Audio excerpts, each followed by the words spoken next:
Life is full of pitfalls and tragedies. We all traverse through life, never knowing what might happen next. Every tomorrow is a mystery.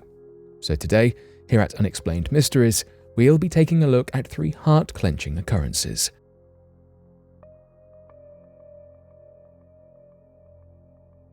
Authorities in Arkansas have recovered a car that matches missing persons case of an Arkansas mom. In Russellville, Arkansas, a car was recently recovered from 8 feet of water.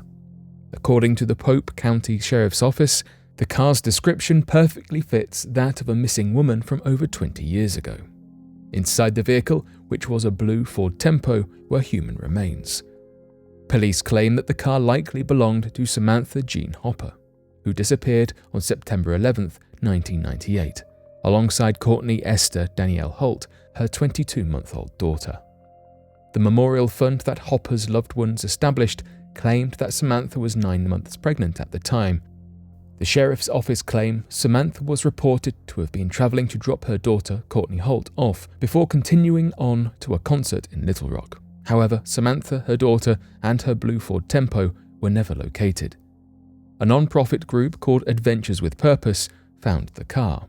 As of right now, the remains have not yet been identified and confirmed, but have been sent to the Arkansas State Crime Lab for testing. Nearly everyone involved believes the remains belong to Samantha. It has been over 23 years since Samantha Jean Hopper went missing, and at long last, her family is able to hopefully find some closure. The lead investigator, Eric Riggs, states that he has been working on the strange case of Samantha Hopper's disappearance for over a decade.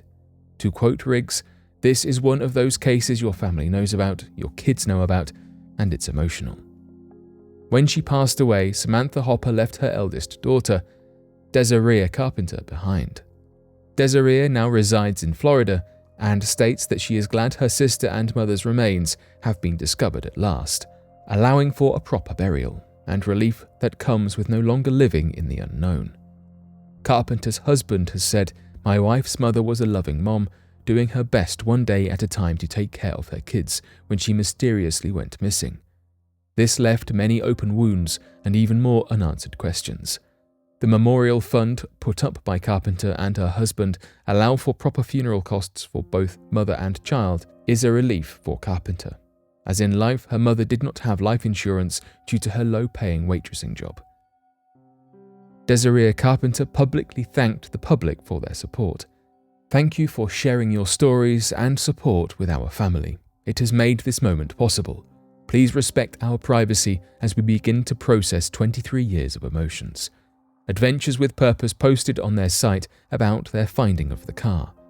Working from clues as to Samantha's habits and events of that day in 1998, both dive teams split up to scan multiple locations in the area of Lake Dardanelle.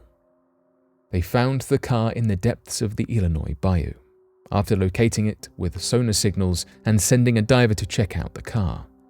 The blue Ford Tempo lacked a license plate because Hopper had recently bought the car and had not gotten one yet prior to losing her life.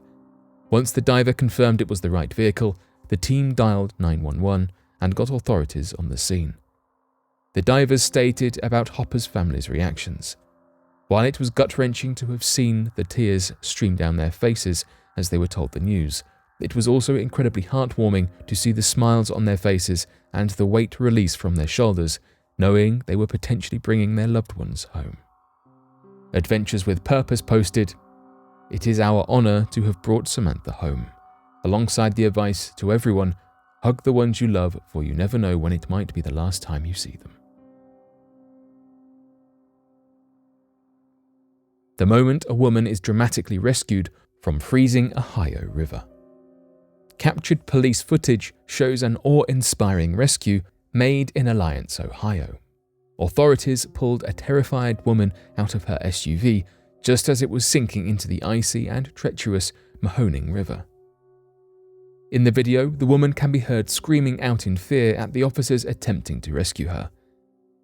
Fortunately, a team of skilled officers were able to bash the SUV's rear window using a tomahawk axe and successfully pulled her out of the sinking vehicle, bringing her to safety and warmth. The woman, Alexis Delaney Schreckengost, is a 24-year-old who was driving home after a long and tiresome day at work on a Sunday evening, only to fall asleep at the wheel and drive straight into the Mahoning River.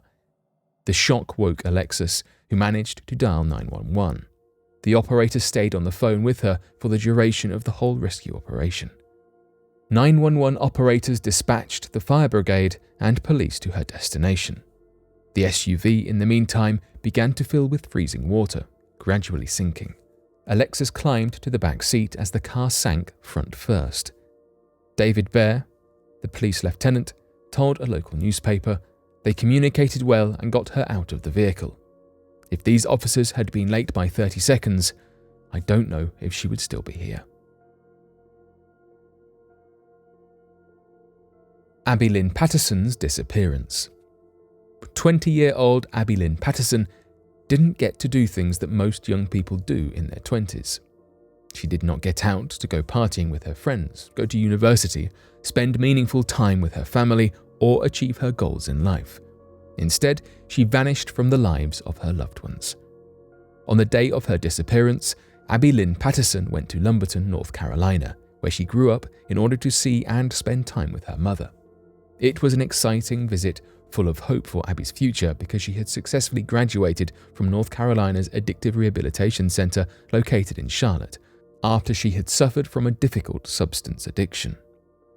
After having finished her rehab, Abby moved to Jacksonville, Florida, where she lived in a sober living facility to help ensure she stayed on the right path. As far as her friends and family were concerned, her life was finally taking an uphill journey. She was independent and managing to live by herself with significantly more free time and a strong and loving support system around her. Furthermore, she had been accepted into a college on a course that would allow her to reach her ambition of becoming a counselor. The last time Abby was seen was at 11:30 a.m. wearing a white blouse and brown shorts. She is 5'7" and at the time of her disappearance weighed 140 pounds and had a bird tattoo over her shoulder with a birthmark across her right thigh. According to Samantha Lovett, Abby's mother, the day she went missing, she told me she would be back in an hour, that she was with old high school friends, and for me to not worry. After an hour had passed, her phone went straight to voicemail. Abby left with someone she trusted. Abby's plan was to come back home that day. Samantha claims she and Abby were extremely close, and her daughter came to her with anything and everything if it concerned her. They called each other frequently, and it was not unusual for Abby's phone to run out of charge mid-conversation from how long they had been on the phone. In accordance with Levette's claims, Abby told her that she was going out to run a few errands and would return in no more than half an hour. Abby left her mother's house and was seen by witnesses getting into a brown Buick car. Authorities later tracked down the car's driver, who stated he was Abby's acquaintance. The driver claims they dropped Abby off elsewhere and did not spend the day with her or see where she went or who with. Abby was never heard from again by anyone. In the past 5 years, she has not attempted to reach out or contact her loved ones. Sources state that Abby was in a committed relationship when she vanished, but neither has Abby's significant other heard from her. The mystery thickens as Abby was one of several missing women in the area, most of whom also struggled with addiction in Robeson County, North Carolina. The Charlie Project, who overlooks the case, claim that they doubt it has anything to do with these other cases, but not all those who are intrigued by the case believe this. Many online forums have spread theories as to what happened to Abby Lynn Patterson. Some believe that Abby might be dead. The other missing women's cases ended with 3 of them being fatal with substances in their system. The FBI Charlotte Field Office and Lumberton Police Department are still searching for Abby and welcome any suspicious tips or information. Whatever the case may be, all we can do is hope that someone out there knows something pertaining to Abby's disappearance that might shed some light on what happened to her or where she or her remains might reside and provide closure for her family and friends.